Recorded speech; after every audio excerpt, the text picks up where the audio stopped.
जंगलात दोन साधक वर्षानुवर्षे कठीण तपश्चर्या करत होते. दोघेही अत्यंत निष्ठावान होते, पण त्यांच्या मनात एकच सुप्त इच्छा होती, साक्षात ईश्वराचे दर्शन घेण्याची.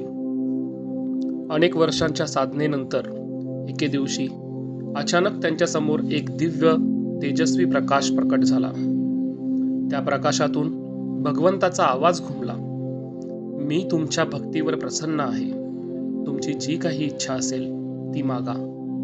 हे ऐकताच पहिला साधक, ज्याला स्वतःच्या ज्ञानाचा आणि कठीण तपश्चर्येचा खूप अहंकार होता, तो त्वरित पुढे आला आणि म्हणाला, देवा, मला तुझं दर्शन दे. मी एवढी वर्ष खूप कष्टाने साधना केली आहे. पण ईश्वराचा आवाज पुन्हा घुमला, तू अजून ईश्वराचे दर्शन घेण्यासाठी पूर्णपणे तयार नाहीस. तुझे मन अजूनही अहंकाराच्या बंधनात आहे. तुला अजून थोडी साधना करावी लागेल.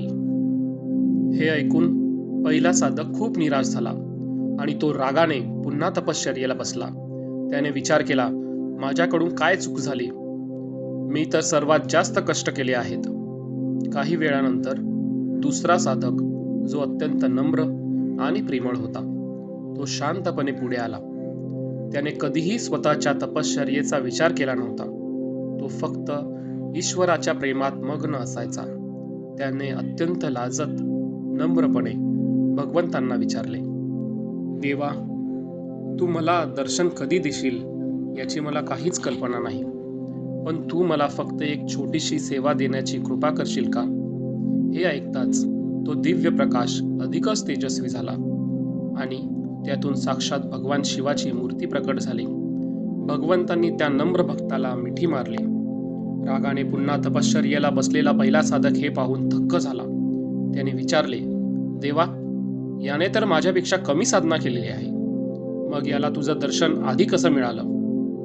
भगवान शिव हसले आणि म्हणाले, साधना ही फक्त शारीरिक कष्ट नसून ती मनाची अवस्था आहे. तुझ्या साधनेत अहंकार होता, म्हणून तू माझ्यापासून लांब होतास. पण याच्या साधनेत फक्त निष्काम प्रेम आणि शरणागती होती, म्हणून हे माझ्या सर्वात जवळ आहे. ईश्वराचे दर्शन अहंकाराने नाही, तर प्रेमाने आणि शरणागतीने प्राप्त होते. आध्यात्मिक प्रगतीसाठी तपश्चर्या महत्त्वाची आहेच, पण त्यापेक्षाही जास्त महत्त्वाचे आहे नम्रता आणि शरणागती.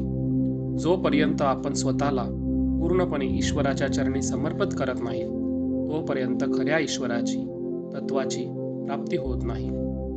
श्री गुरुदेव दत्त.